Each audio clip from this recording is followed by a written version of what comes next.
miséricorde. Merci Seigneur pour les décisions favorables qui ont été prises de ce trône en notre faveur.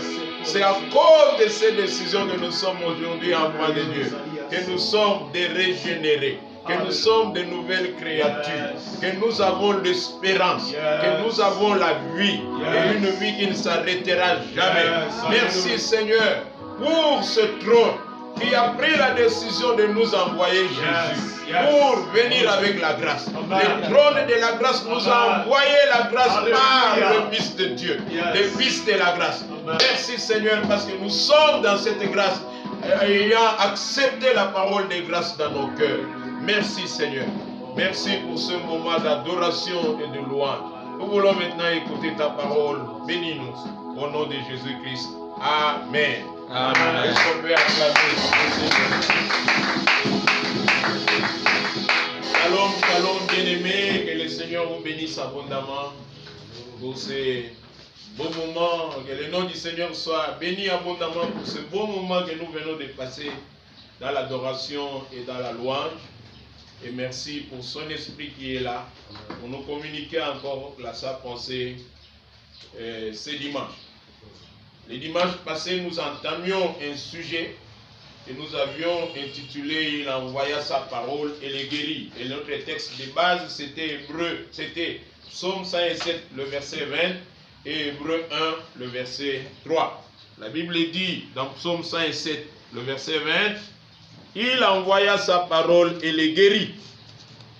Il les fit échapper de la fosse. » Et dans Hébreu 1, au verset 3, il est dit que Dieu soutient toutes choses par sa parole puissante. Dieu soutient toutes choses. La Bible dit à partir du verset 1, Hébreu 1, à partir du verset 1 jusqu'au verset 3, après avoir autrefois à plusieurs reprises et de plusieurs manières parlé à nos pères par les prophètes, Dieu, dans ces derniers temps, nous a parlé le Fils. Il a établi héritier de toutes choses par lesquelles il a aussi créé le monde et qui, étant le reflet de sa gloire et l'empreinte de sa personne, et soutenant toutes choses par sa parole puissante, a fait la purification des péchés et s'est assis à la droite de la majesté divine dans les lieux très hauts. Nous étions en train de parler de la parole de Dieu et nous avons dit que notre enseignement s'est divisé en 3 points principaux. Et le premier, c'est quelques principes fondamentaux que nous devons connaître sur la parole de Dieu. Et par la suite, les conditions que nous devions remplir, que chaque humain doit remplir pour voir la parole de Dieu manifester ses effets dans sa vie, dans nos vies respectives. Et le 3e point, nous avons dit que nous parlerons de ce que la parole de Dieu est à même de faire dans nos différentes vies. Ce que la parole de Dieu peut apporter, ce qu'elle peut faire, ce qu'elle peut manifester, ce qu'elle peut accomplir dans nos différentes vies. Et à propos des principes fondamentaux de la parole de Dieu, nous avons dit que, premièrement, la première vérité que nous devrions connaître par rapport à la parole de Dieu, c'est que Dieu n'agit jamais en dehors de sa parole. Dieu n'agit que par sa parole, par l'intermédiaire de sa parole. La deuxième vérité, nous avions dit que la parole de Dieu et l'Esprit de Dieu travaillent toujours ensemble. Et ce principe, nous l'avions énoncé comme suit. La parole, la puissance créatrice de Dieu est contenue dans l'action conjointe de sa parole et de son esprit. Et pour cela, nous avions lu Psaume 33, le verset 6. Et troisième principe, nous avions dit que quand Dieu veut intervenir dans la vie d'un homme, il lui envoie sa parole. Quand Dieu veut intervenir dans ta vie, mon frère, il t'enverra sa parole. Il te communiquera sa parole. Et quand nous parlons de la parole de Dieu ici, il est important que nous puissions comprendre que la parole de Dieu, c'est l'ensemble, de déclarations et des propos directes qui sortent de la bouche de Dieu.